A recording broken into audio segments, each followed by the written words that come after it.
নমস্কার। আজকে একটা ইন্ডিয়ান মঙ্কস পেজে আপনাদের সবাইকে স্বাগত। এবং আজকে একটা নতুন সেকশন শুরু হচ্ছে ইন্ডিয়ান মঙ্কস পেজে। সেটা আমার কাছে ভীষণ ইম্পর্টেন্ট, খুবই গুরুত্বপূর্ণ আমার কাছে। এবং তার সাথে আমার কাছে, আমার নিজের কাছে এখনো অবধি বেশ কঠিনও বটে। তার কারণ যে বিষয় নিয়ে আলোচনা, এই বিষয়টা নিয়ে আজকে ভগবানের কাছে আমি, আমার গুরুদেব ভগবানের কাছে 2012 সালে গেছি। এবং 2012 সালে আমার হাতে এই বইটি প্রথম আসে, বেদান্ত সাধনা বইটির নাম। এবং ভগবানের যে নির্বিকল্প সমাধি, যেটাকে অদ্বৈত বেদান্তে বা আধ্যাত্মিক জগতের সব থেকে শ্রেষ্ঠ সমাধি যাকে বলা হয়, এর পারে আর যাওয়া যায় না দেহ থাকা অবস্থায়। সেই সমাধি আমার গুরুদেব ভগবানের যখন হয়, সেইটার বিষয়ে যখন জানতে চাই, এবং তাকে যে আমি এখন ভগবান বলে ডাকছি। আচ্ছা, নিখিলেশ চ্যাটার্জি প্রণাম, নিমাই জানা প্রণাম, শ্রীমতী দি নমস্কার, সবাইকে নমস্কার। মীনাক্ষী দে, হ্যাঁ নম্বরটা আমি দিয়েছিলাম তো মীনাক্ষী দি। 1 মিনিট, আমি তাহলে নম্বরটা একবার বলছি, একটু লিখে নাও প্লিজ। বোধহয় আমি মিস করে গেছি, বা আমি, আমার যতদূর মনে পড়ছে দিয়েছিলাম, তাহলে কমেন্ট হয়তো যায়নি বা কিছু একটা হয়েছে। আমি নম্বরটা বলছি, 1 মিনিট জাস্ট। নম্বরটা মীনাক্ষী দি কাইন্ডলি একটু লিখে নিন।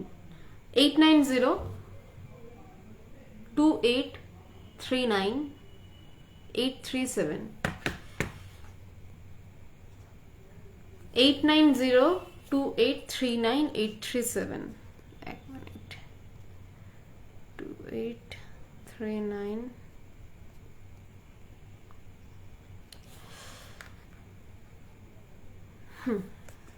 এবার আশা করি হয়েছে। তো যেটা বলছিলাম, আমার কাছে আজকের আলোচনা প্রচন্ড একটা কঠিন আলোচনা, মানে যেটা শুরু করতে চলেছি। কারণটা হচ্ছে, একদিকে একজন গৃহস্থ, ভগবান তো এখনো গৃহস্থ, সন্ন্যাসী তো নন, একজন গৃহস্থ ছেলে, তখন ভগবানের বয়স। প্রথম চিঠি, এবং মানে চেষ্টা করব রোজ একটা করে, রোজ মানে প্রত্যেক শুক্রবার করি এই বেদান্ত সাধনার এই চিঠিগুলো আমি পড়বো। তো 78 সালের লেখা চিঠি। তখন ভগবান 36-37 বছর বয়স হবে। তো ভগবান তখন গুরু খুঁজছেন, পাগলের মতন চারদিকে গুরু খুঁজছেন, কারণ ভগবানের তখন সমস্ত দিক কমপ্লিট। তখন ভগবান মানে কি বলবো, একজন নাটকের খুব নামকরা ব্যক্তিত্ব ছিলেন আসামে। তিনি আসাম রেলওয়েজে চাকরি করতেন, আসামের খুব নামকরা একজন ব্যক্তি। তো সেখানে তিনি নাটকটাও সমানতালে করছেন। তার নামে তিনি পরিচালক, তিনি অভিনেতা, এবং তার নামে প্রচুর টিকিট বিক্রি হচ্ছে, তার কাগজে তার নাম বেরোচ্ছে।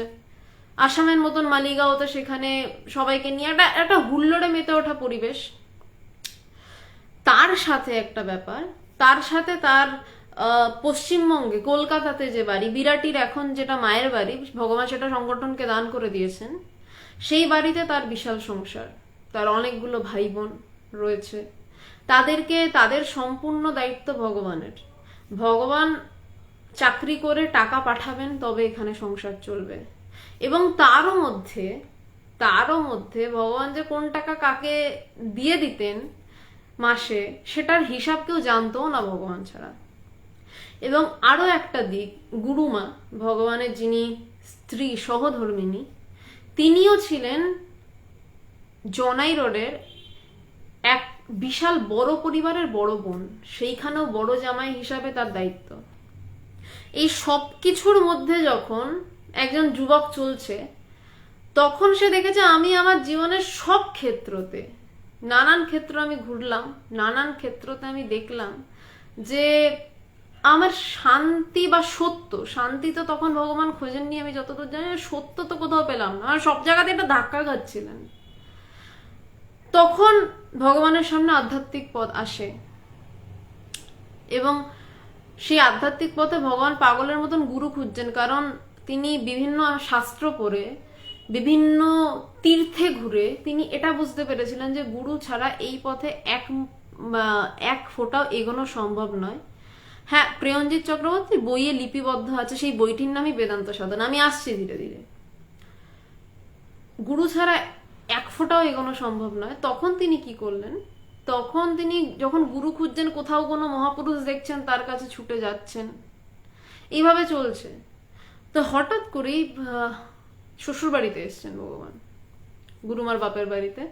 তো সেখানেই জনাইতেই পাশে হচ্ছে শ্রীরামকৃষ্ণ তপবন স্বামী পবিত্রানন্দজির আশ্রম। সেখানে গুরুমার বাড়িরই এক সদস্য ভগবানকে বলছেন, তুমি তো গুরু খুঁজছো, চলো তোমাকে আমি স্বামীজির কাছে, মহারাজের কাছে নিয়ে যাই। ভগবান প্রথম পবিত্রানন্দজিকে দেখেছিলেন, প্রথম পবিত্রানন্দজিকে দেখেছিলেন এরকম ভাবে হাত বাড়িয়ে রয়েছেন।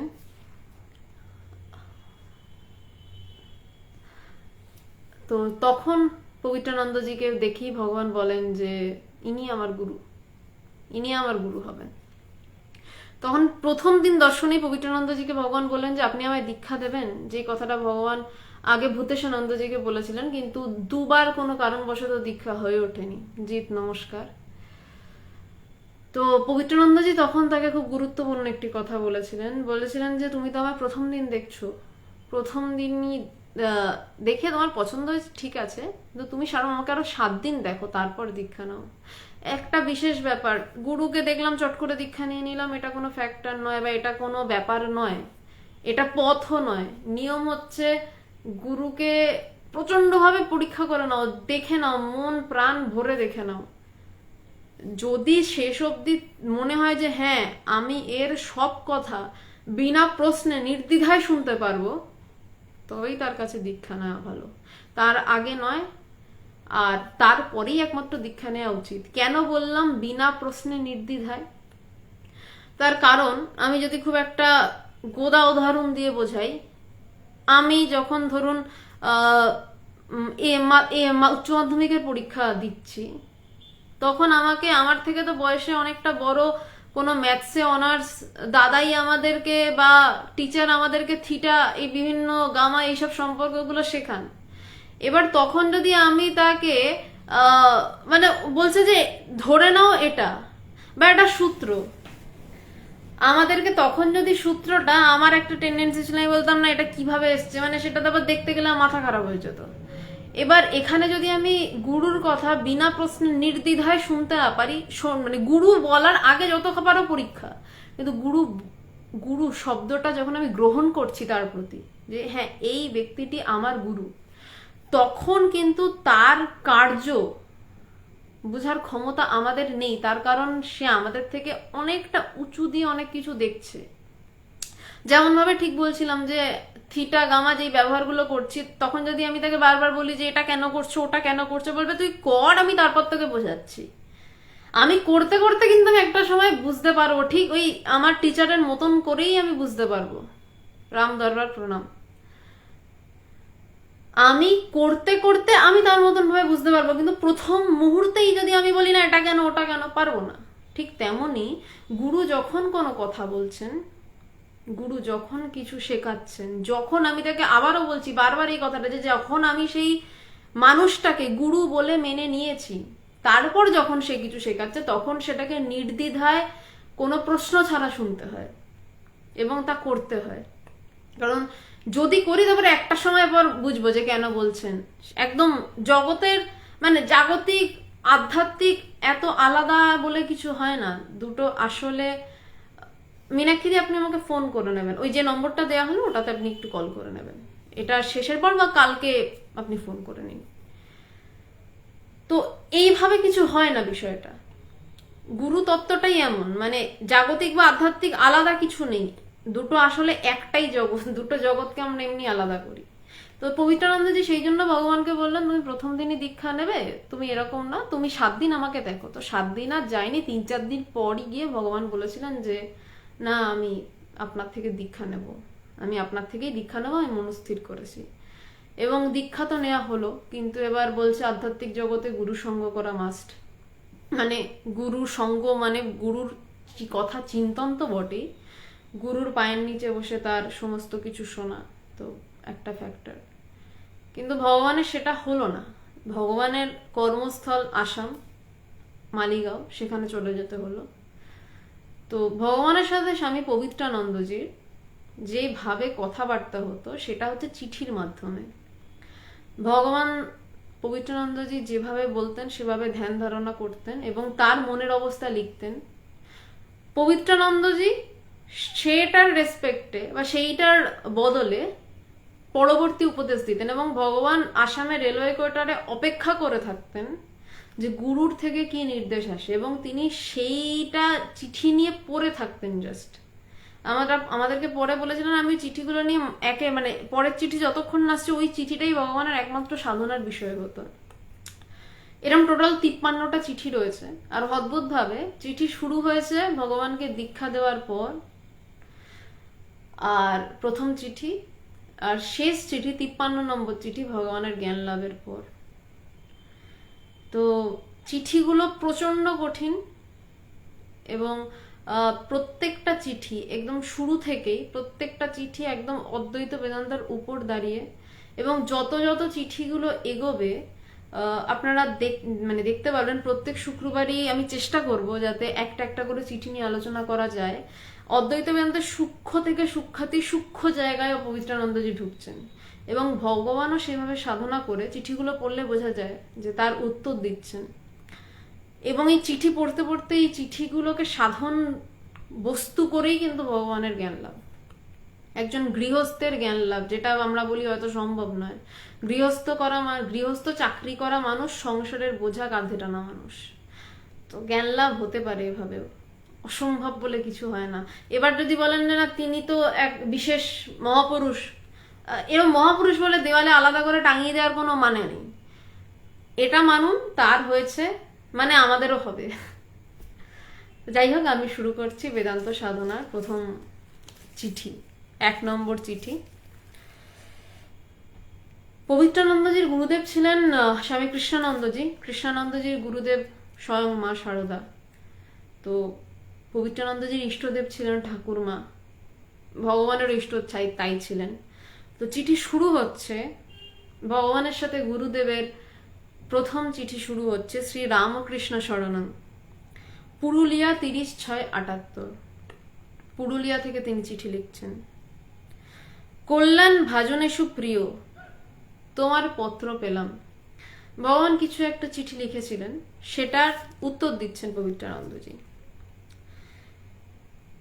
দীক্ষা হয়তো অনেককেই দিয়েছি, কিন্তু তোমাকে দীক্ষা দিয়ে একটা স্বস্তি বা আনন্দ পেয়েছি।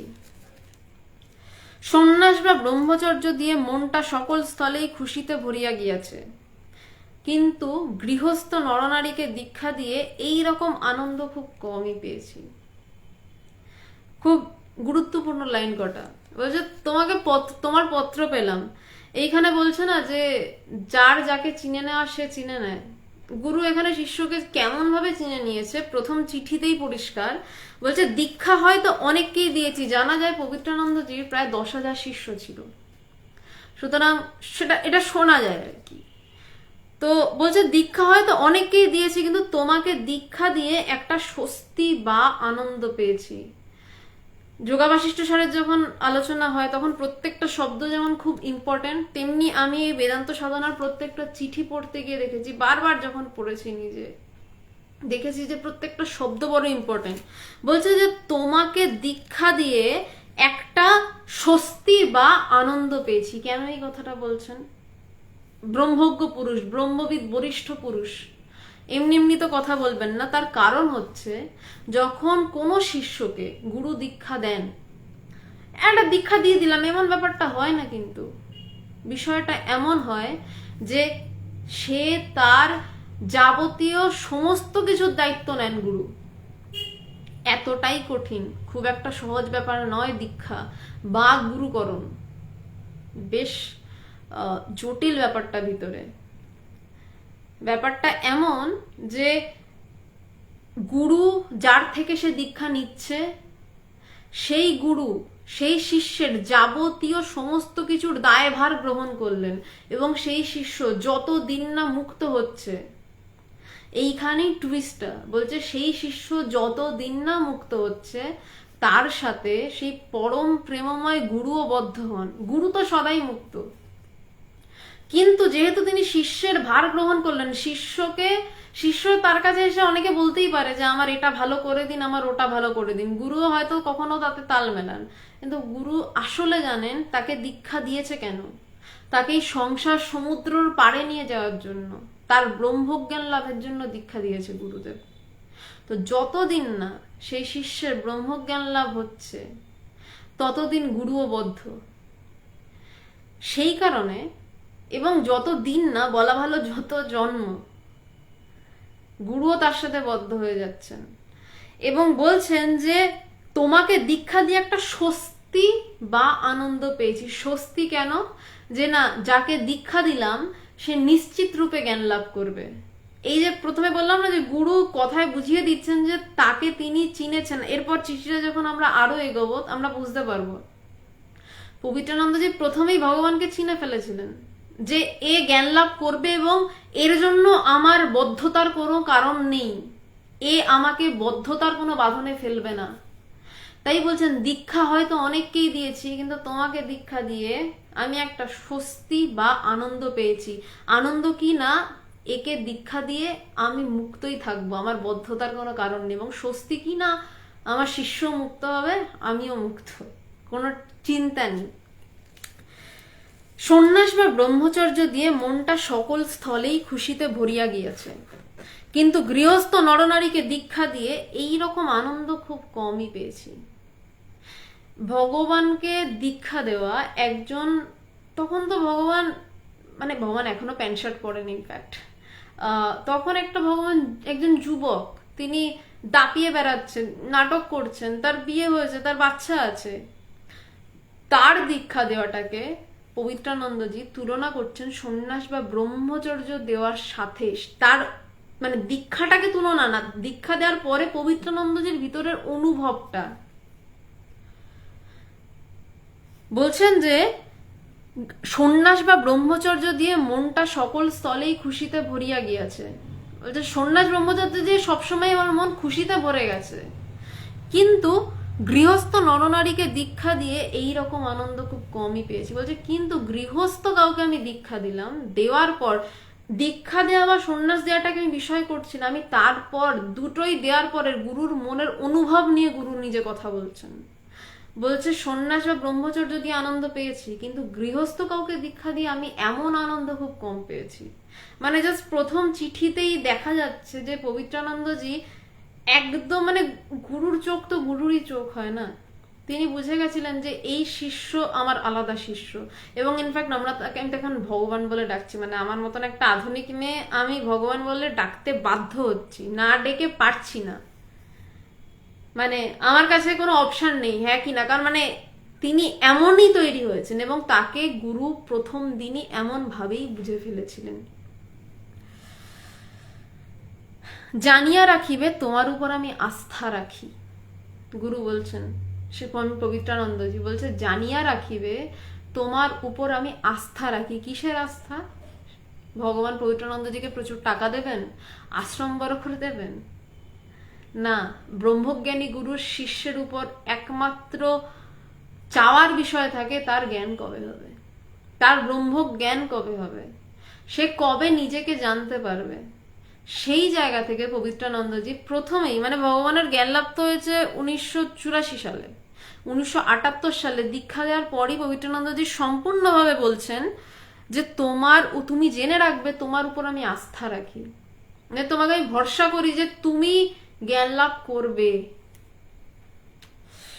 তোমার জীবনে আমি শিওর সাকসেস আশা রাখি। তোমার জীবনে আমি শিওর সাকসেস আশা রাখি, প্রত্যেকটা শব্দে বলে দিচ্ছেন যে তুমি পারবে, আমি বুঝে গেছি যে তোমার জীবনে তুমি জ্ঞান লাভ করতে পারবে, আমি শিওর সাকসেস। আধ্যাত্মিক জগতের শিওর সাকসেস হচ্ছে নির্বিকল্প সমাধি, যেখানে আর দুই বলে কিছু নেই, যেখানে একই আছে, যেখানে এক ছাড়া দুইয়ের চিহ্ন মাত্র নেই, সেই জায়গার কথা বলা হচ্ছে। সাধন ভজন স্মরণ মনন নিয়ে বেশিরভাগ সময় কাটাবার চেষ্টা করবে। বলছে বেশিরভাগ সময় কিভাবে কাটাবে, কারণ তার তো অনেক কাজকর্ম রয়েছে। বলছে সাধন ভজন স্মরণ মনন, ধ্যান ধারণা নিয়ে সাধন করতে বলছেন, সাধন ভজন করতে বলছেন, এবং তারপরেরটা ইম্পর্টেন্ট, স্মরণ মনন, যা পড়ছো বা যা দেখছো সেটাকে নিয়ে চিন্তা করো, এটা স্মরণ। আর মনন কি, ওটা নিয়ে বারবার ভাবো, বারবার ভেবে যাও, যেটা পড়ছো সেটা নিয়ে বারবার ভাবো। আধ্যাত্মিক বই এমন নয় যে আমি পড়লাম, পড়ে রেখে দিয়ে চলে গেলাম। আধ্যাত্মিক বই এভাবে পড়ে না। আধ্যাত্মিক বই পড়ে অল্প পড়তে হয়, যেটুকু পড়তে হয় সেটা নিয়ে ক্রমাগত ভাবতে হয়। এটা কি বলা হচ্ছে মনন। বারবার ওই ওই কথাটাকে, গরু যেমন জাবর কাটে না, ক্রমাগত জাবর কাটছে, বলছে তেমনি নিজের ভিতরে জাবর কাটো, রাউন্ড দি ক্লক। ভিতরে সেই কথা, যেই বাক্য শুনলেন, যে ব্রহ্ম বাক্য শুনলেন, সেই বাক্যটাকে ক্রমাগত ভিতরে চালাতে থাকুন। একটা সময় দেখবে ভিতরের এক একটা জায়গা খুলে যাচ্ছে। সাধন ভজন স্মরণ মনন নিয়ে বেশিরভাগ সময় কাটাবার চেষ্টা করবে। বলছে বেশিরভাগ সময় ওটাতেই কাটাবে, চেষ্টা করবে। অন্য একদম প্রথমেই বললেন না যে শুধু সাধন ভজন স্মরণ মনন করবে, বলছেন যে সাধন ভজন স্মরণ মনন নিয়ে বেশিরভাগ সময় কাটানোর চেষ্টা করো। কারণ একটা সময় দেখা যাবে যে আর অন্য কিছু ভগবানের সাথে তিনি বলছেনই না, আর এখন তো ভগবান ওটা ছাড়া আর কিছু নয়, মানে হয়ে বসে রয়েছেন সম্পূর্ণ। তো তখন প্রথম তার যে আধ্যাত্মিক যে উপদেশ গুরুদেবের, সেইখানে বলতেন যে সাধন ভজন স্মরণ মনন নিয়ে বেশিরভাগ সময় কাটানোর চেষ্টা করবে। অফিস ওয়ার্ক অবশ্য সিনসিয়ারলি অ্যান্ড অনেস্টলি করবে। এই লাইনটা it's too tough and too important. বলছে অফিস ওয়ার্ক অবশ্য সিনসিয়ারলি অ্যান্ড অনেস্টলি করে। বলছে যে দপ্তরের কাজ মানে অফিসের কাজ নিষ্ঠা সহকারে সৎভাবে করবে। এইখানে হয়ে যায় মুশকিলটা। কারণ ভগবান রেলে চাকরি করতেন, এবং এই আমার মনে আছে আমি যখন চাকরি করতে ঢুকি প্রথম, ভগবান আমাকে এই লাইনটা বলেছিলেন, এবং আমি চাকরি করতে করতে বুঝেছিলাম হারে হারে এই লাইনটা আধ্যাত্মিক জগতে থেকে রক্ষা করা কি ভয়ঙ্কর কঠিন। অনেস্টলিটা হয়ে যায়, চুরি করার ইচ্ছা তো আমাদের সেরকম কারুর থাকে না, কিন্তু নিষ্ঠা সহকারে যে হ্যাঁ একদম পুরো কাজ করব, কাজে এক ফোঁটাও ফাঁকি দেব না, এইটা বড় কঠিন হয়ে যায়। এবং যেহেতু পবিত্রানন্দজি একটা জানেন যে আধ্যাত্মিকতা মানে মানুষের একটা এক্সকিউজ থাকে যে আমি তো ধ্যান ধারণা করছি তাই আমার মন লাগছে না। প্রচুর মানুষকে আমি দেখেছি যে আধ্যাত্মিকতা করলে তারা বলে আমার মন লাগে না, কাজ করতে পারছি না। তাই জন্য প্রথম দিনই সাবধান করে দিলেন যে আধ্যাত্মিকতা মানে কিন্তু অফিসের কাজ ফাঁকি দেওয়া নয়।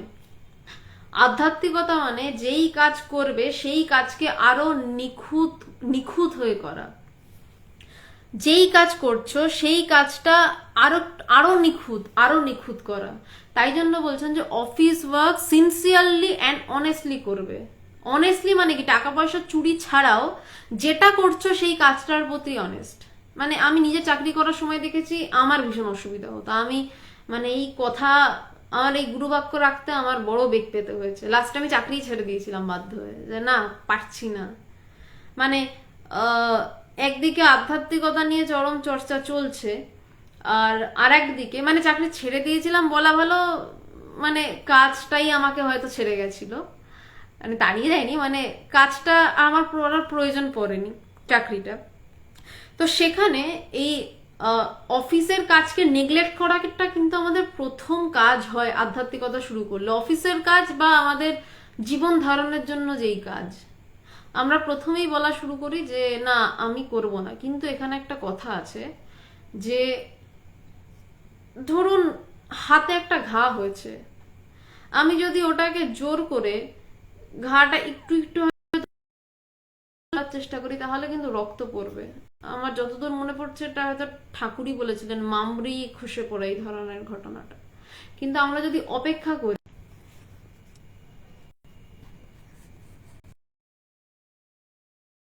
আমি কি দেখা যাচ্ছে, মানে মাঝখানে ওটা কেটে গেছিল, যাই হোক একটু দেখা যাচ্ছে কিনা কেউ জানিও।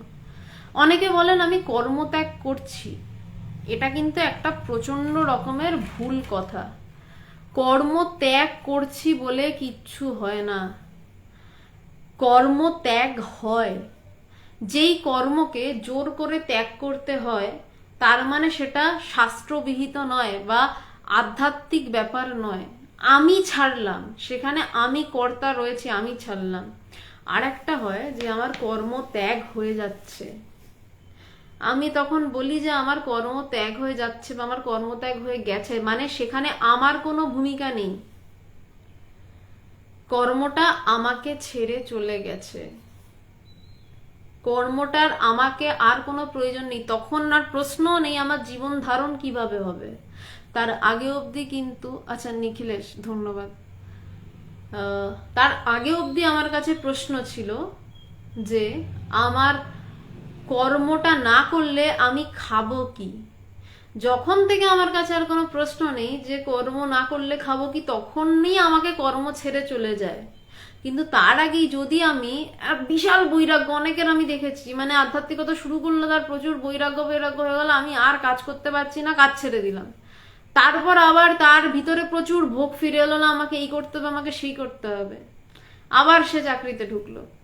তো ব্যাপারটা এমন নয়, ব্যাপারটা হচ্ছে যে এই দুটো লাইন বলছে সাধন ভজন স্মরণ মনন নিয়ে বেশিরভাগ সময় কাটাবার চেষ্টা করবে। তুমি চেষ্টা করবে যাতে বেশিরভাগ সময় ওটাতেই কাটে, কিন্তু তার সাথে অফিসের যে কাজটা, যেইটাতে আমার পেটের ভাত জোগাড় হচ্ছে, সেইটা যখন প্রয়োজন নেই। এখন তো যেমন ভগবান ভিআরএস নিয়ে নিয়েছিলেন একটা টাইমে, কাজ তাকে ছেড়ে গেছিল, তিনি বলেছিলেন অফিসে গিয়ে যে আমি আর করতে পারছি না, আমি আর কাজ করতে পারছি না, এই অফিসের কাজ আমার দ্বারা আর হচ্ছে না।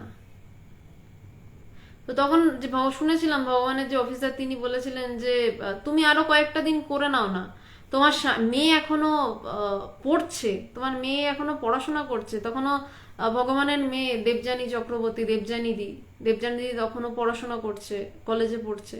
ভগবান বলেছিলেন না আমার দ্বারা আর হচ্ছে না। তখন ভগবানের নির্বিকল্প সমাধি হয়ে গেছে এবং সেই সময়টা ভগবানের জীবনের মিসিং লিঙ্ক, একটা প্রচন্ড উঁচু অবস্থা চলছে, মানে একদম তিনি হয়ে বসে রয়েছেন। সেই জায়গাটা নিয়ে সুদেষ্ণা ব্যাখ্যা করেছে, আমি ওটা নিয়ে বিশদে যাব না। সুদেষ্ণা দ্য গ্রেটেস্টের ফার্স্ট পার্টে ব্যাখ্যা করেছিল, আবার সেকেন্ড পার্টটা শুরু করেছে। ওই জায়গাগুলোর কথা বিশদে পাবেন ওর আলোচনাতে। মঙ্গলবার এবং শনিবারও সন্ধ্যে 8:30 থেকে নিচ্ছে, আলোচনা করছে। তো ভগবানের কাছে সেই সময় কাজটা ছেড়ে চলে গেছে এবং তারপর থেকে তাকে কোনোদিনও ভাবতে হয়নি সে খাবে কি বা কি করবে, কারণ কাজ অটোমেটিক্যালি পড়ে গেছে, কর্ম ত্যাগ হয়ে গেছে। জোর করে কিন্তু তিনি ছাড়েননি। মানে উনি 78 সালে দীক্ষা নিয়েছেন, 84 সালে নির্বিকল্প সমাধি, তারপরেও বোধহয় 1 বছর মতন কাজ করেছিলেন, তিনি ছাড়েননি। ছেড়ে ছুড়ে দিয়ে হয়েছে তা নয়, কাজ করতে করতেই হয়েছে, অফিস করতে করতেই হয়েছে। যে অফিস ওয়ার্ক অবশ্য সিনসিয়ারলি এবং অনেস্টলি করবে, ধ্যানের উপর স্টেন দেবে, বলছে ধ্যানের উপর জোর দেবে। প্রথম চিঠিতেই এই নির্দেশগুলো পবিত্রানন্দজি স্পষ্ট করে দিচ্ছেন যে কি কি করবে প্রাথমিকভাবে। সুষুপ্তির বিচার, স্বপ্ন বিচার সেসব পরের চিঠিতে আসছে, আগে বলছে প্রাথমিক কি করবে। প্রথমে জাগতিক যেটা যেভাবে কাটানো হলো, তারপর আধ্যাত্মিক বিষয় আসছে যে ধ্যানের উপর জোর দেবে। সদা সর্বদা একটা নিশ্চিন্ত ভাব রাখবে যে শ্রী ঠাকুর ও মা পিছনে আছেন।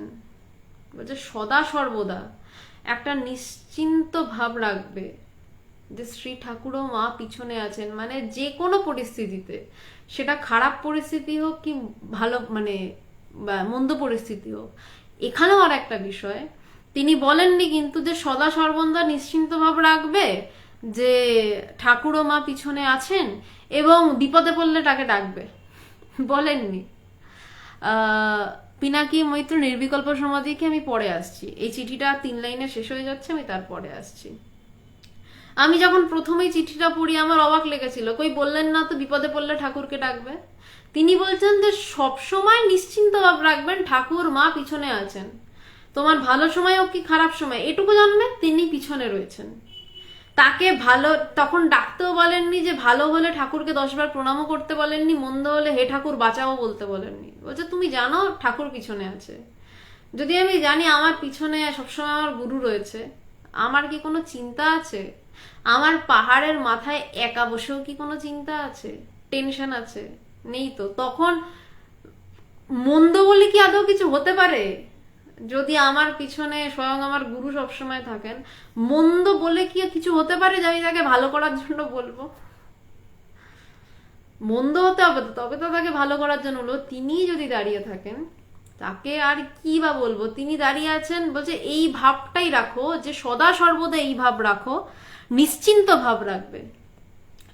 এইখানে একটা কথা, নিশ্চিন্ত ভাব, যে আমার কোনো চিন্তা নেই, তারা রয়েছেন, আমার যা খুশি হয়ে যাক তারা রয়েছেন, ব্যাস এইটুকু চিন্তা।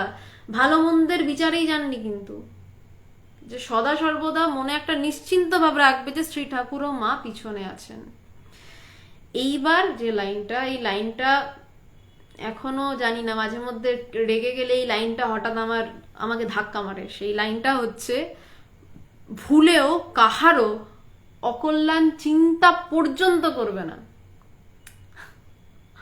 বিশাল কেউ তো হয়ে উঠতে পারেনি এখনো অবধি, আজকের দিন অবধি। বলছে ভুলেও কাহারও অকল্যাণ চিন্তা করবেন না, বলছেন না, বলছে ভুলেও কাহারও অকল্যাণ চিন্তা পর্যন্ত করবে না।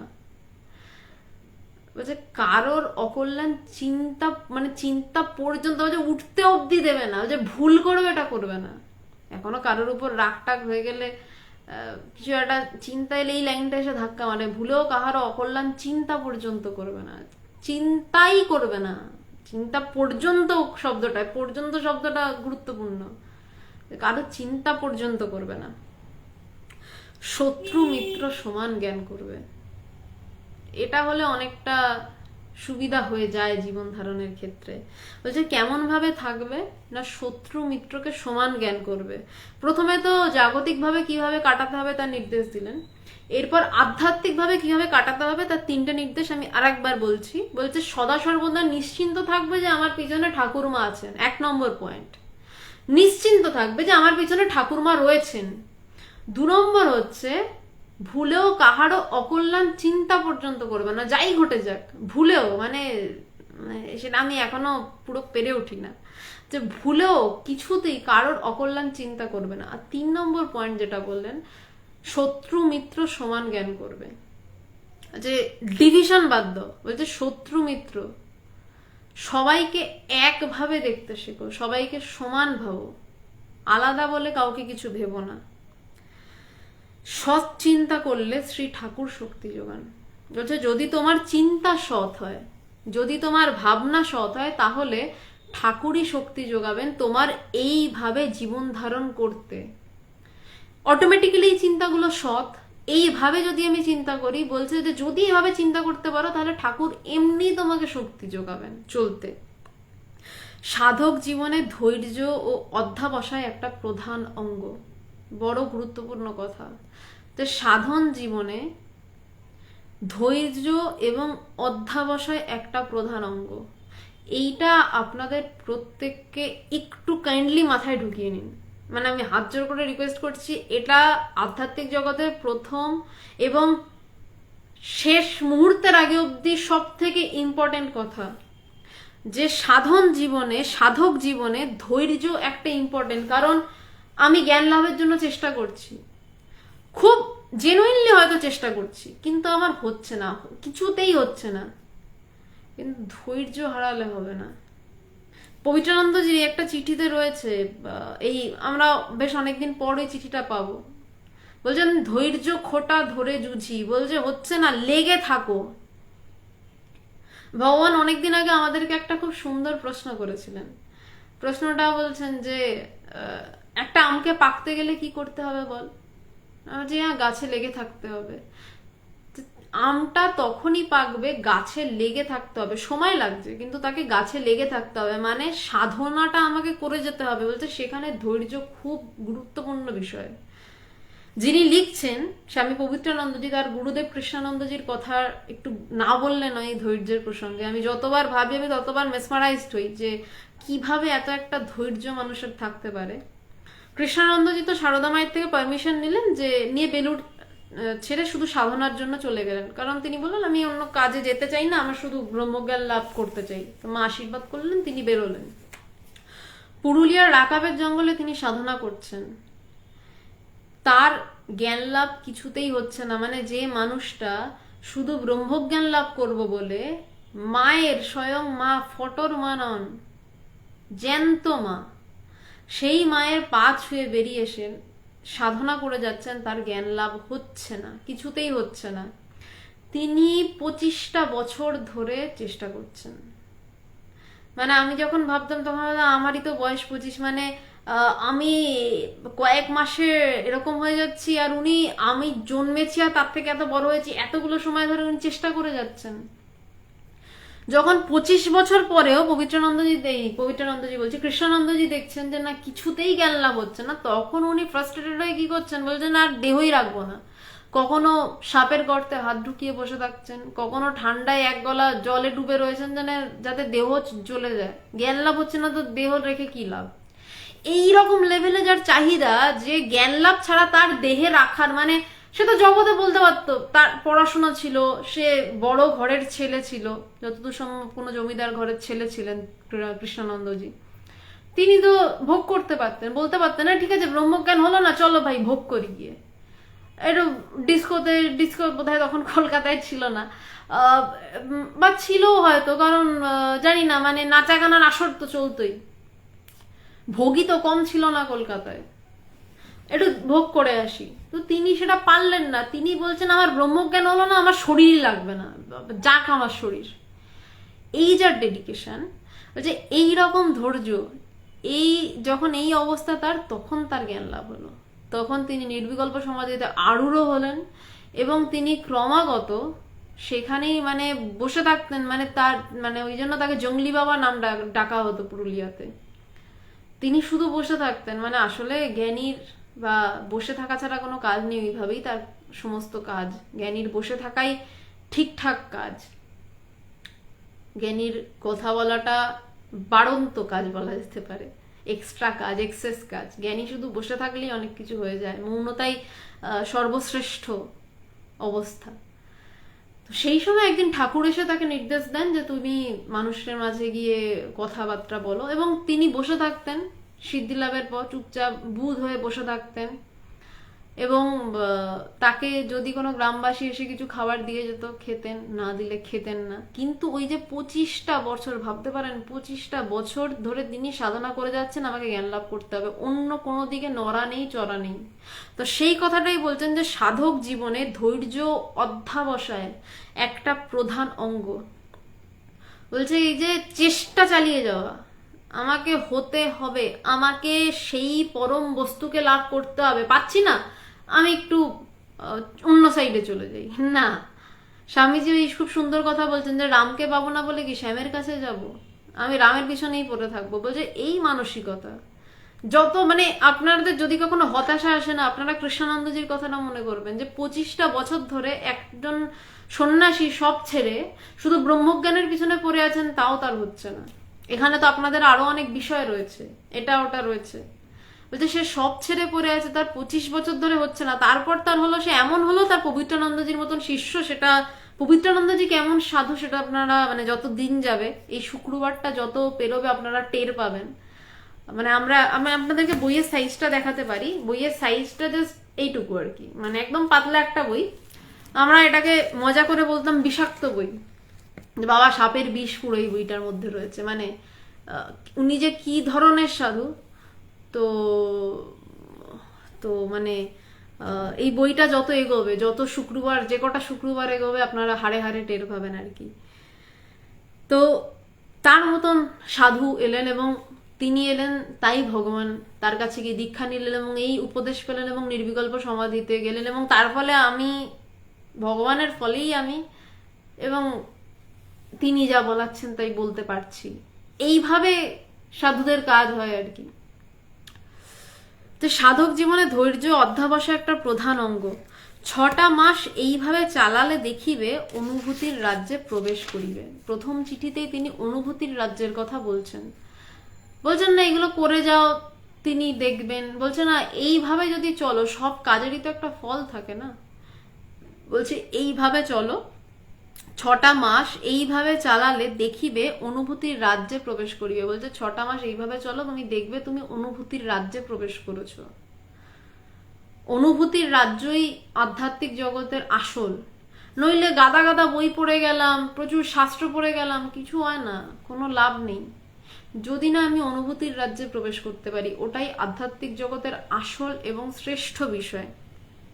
তো 6টা মাস এইভাবে চালালে দেখিবে অনুভূতির রাজ্যে প্রবেশ করছো। কিভাবে চালালে?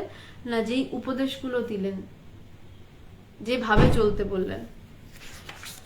শ্রীসীমার আশীর্বাদে কুশলে আছি, তোমরা কেমন আছো জানাবে। আন্তরিক স্নেহাশিস জানিবে সকলে। এখানেও শেষেও সৌন্দর্য। বলছে শ্রী শ্রীমার আশীর্বাদে কুশলে আছি। তিনি বললেন না আমি ভালো আছি, আমি কুশলে আছি। বলছেন মা আশীর্বাদ করছেন, তাই ভালো আছি। এখানেও তার নির্ভরতা, ব্রহ্মজ্ঞানীর নির্ভরতা কি সাংঘাতিক হয়। বলছে সব জায়গায় সে নির্ভর। বলছে শ্রী শ্রী মায়ের আশীর্বাদে কুশলে আছি, মা ভালো রেখেছেন তাই ভালো আছি। তোমরা কেমন আছো জানাবে, আন্তরিক স্নেহাশিস জানিবে। তোমরা সবাই কেমন আছো, আন্তরিক স্নেহাশিস জানিবে সকলে। ইতি সতত শুভানুধ্যায়ী মহারাজ। বলছে ইতি সতত শুভানুধ্যায়ী মহারাজ। বলছে সব সময়ের জন্য তোমার শুভ চিন্তাই যে করছে সেই মহারাজ। আচ্ছা, আজকে আমি নির্বিকল্প সমাধি নিয়ে ব্যাখ্যাটায় বিশদে যাচ্ছি না, কারণ ঝড় উঠেছে। কতক্ষণ ইন্টারনেট কানেকশন ভালো থাকবে আমি জানি না এখানে। যেটা জানতে চাইছিলেন আমি শুধু খুব শর্টে বলছি, এটা শর্টের বিষয় নয় যদিও। নির্বিকল্প সমাধি মানে যেখানে শুধু আমিত্বের বোধ, শুধু আমির বোধ, যেখানে গুরুও নেই, যেখানে শিষ্যও নেই, শুধু এক আমি আছি, অহম, ব্যাস এইটুকুই, বা এইটুকুও নয়, কিছু একটা বলতে হবে তাই বলা কওয়া অনেক উপরে উঠে এসে অনেক ডুবে হচ্ছে যা, তাই নির্বিকল্প সমাধি একজন প্রশ্ন করেছিলেন, তাকে বললাম আজকে এই অবধি থাক। ঝড় উঠেছে, বেশিক্ষণ আর ইন্টারনেট থাকবে না হয়তো। আর রবিবার আমার বাড়িতে বিকেল 6টা থেকে আমি আধ্যাত্মিক আলোচনার থেকে বলা ভালো, আরো স্পেসিফিক করে অদ্বৈত বেদান্তের আলোচনা করার চেষ্টা করব। আপনারা যদি কেউ আসতে চান, আমার বাড়ি সোনারপুরে, সন্ধ্যে 6টা থেকে বড়জোর 7:30 ম্যাক্সিমাম আলোচনা হবে। তাহলে আপনারা জানাবেন। সবাইকে স্বাগত, আপনারা আসতে পারেন। আর এরপর থেকে ইন্ডিয়ান মংসে 3 দিন আলোচনা হচ্ছে আমার। সোমবার স্বামী শিষ্য সংবাদ, বুধবার যোগাবাশিষ্ট সার, আর শুক্রবার করে বেদান্ত সাধনার এক একটি পত্র। স্বামী পবিত্রানন্দজি আমার গুরুদেব ভগবানকে যেই চিঠি লিখেছিলেন। ধন্যবাদ।